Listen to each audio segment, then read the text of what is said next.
Hello my fellow gamers, and welcome to these 15 starting tips for before we leave. During this video, I will talk about building and production proximity bonuses, how to increase happiness and decrease pollution, where to save on space, best ways to explore the map, how to prevent overpopulation, and many more useful tips and tricks. My name is Amanda, and I'll be stepping in for Peter as your host for this video. If you need a complete tutorial or guide on how to start on a new planet and before we leave, you can find a link to it here and in the description below. This is a totally zen, non-violent city builder and management game with a release date on Steam on the 13th of May 2021. The very first thing you should do once you load into a new map is to survey the island's hexes and locate the nearest clumps of forest, from which you will produce wood, piles of boulders which when demolished nets you stones, and the ruined ship which you will use to colonize your second island. You can open up all the stasis chests you locate to gain additional starting resources like stones, tools, and wood. Then, find the transmogrifier, which produces tools out of wood,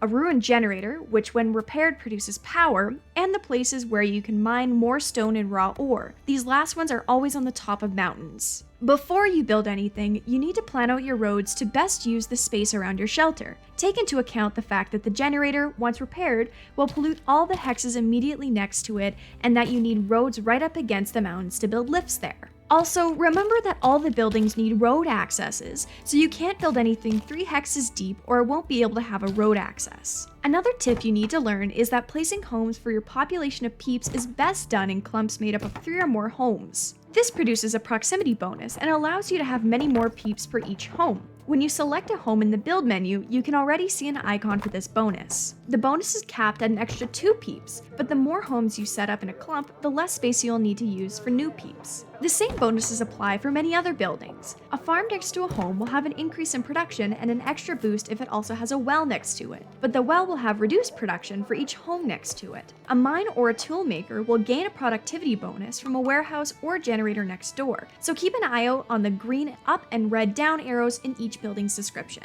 2 buildings which won't mind the pollution created from a generator are the Explorer's Hut and the Library, so leave those hexes for them and don't worry about the pollution. When you construct a lift to a mountain to gain access to the stone and raw ore mines, take note of the fact that the quarry and mine produce pollution around them just like the generator. A good tip here is to keep production buildings which produce pollution on the mountain and next to each other. Later, you'll clean that up, but we'll get to that later. If you have found this video helpful so far, please consider hitting that like button, as that will make it more likely to be shown to other players. And if you leave a comment about any similar games you've played or what other tips you need about this game, that will help this video reach even more players and let Peter know what subject to cover in the next video. Just be sure to subscribe and use the bell icon to make sure you see it. Now onto the next set of tips. Leave at least a few forested hexes here and there in the village, as that will help boost the peeps' happiness, which you can boost further later with the construction of fountains. Those you will unlock a bit later. Unlock the schools by using research, but don't build it until you bring out all of the new peeps from the shelter into new homes.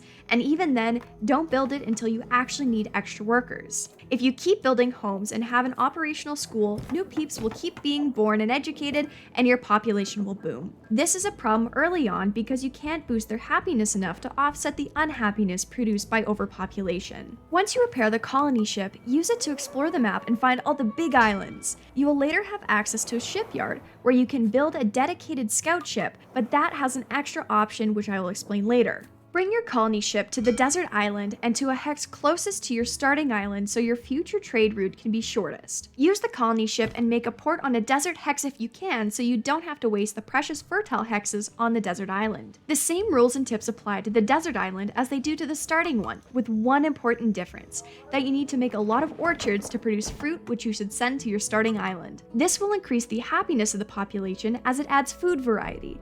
The more types of food you have, the higher that bonus will go.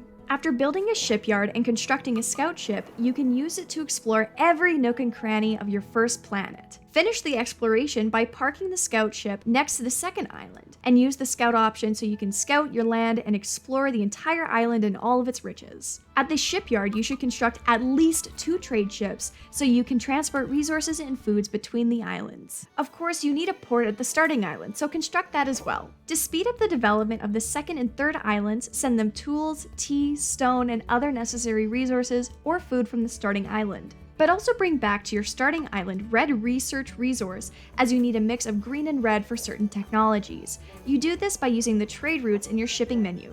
Warehouses built next to ports will help speed up the trade, but this is not a must, as you can get bonuses to production if you have warehouses next to production buildings. A more important thing is to have just enough peeps for all the jobs so they can both produce and deliver goods and foods. Lastly, after researching pollution cleaning, you can start to reduce the pollution on affected hexes by building the pollution cleaners next to your pollution producers. These do require access to water as they literally mop up pollution, so build extra wells close by to them. Just make sure not to build them on polluted hexes as to not poison peeps. Before We Leave is a complex game and has a lot of different elements to it. It's also quite zen, if we don't count the planet-eating space whales. So there are plenty more tips Peter can offer about it in future videos. And if you've enjoyed my presentation, I want to invite you to check out my channel where I do commentary videos. The link is in the description below. Thank you for watching, and I wish you all happy gaming.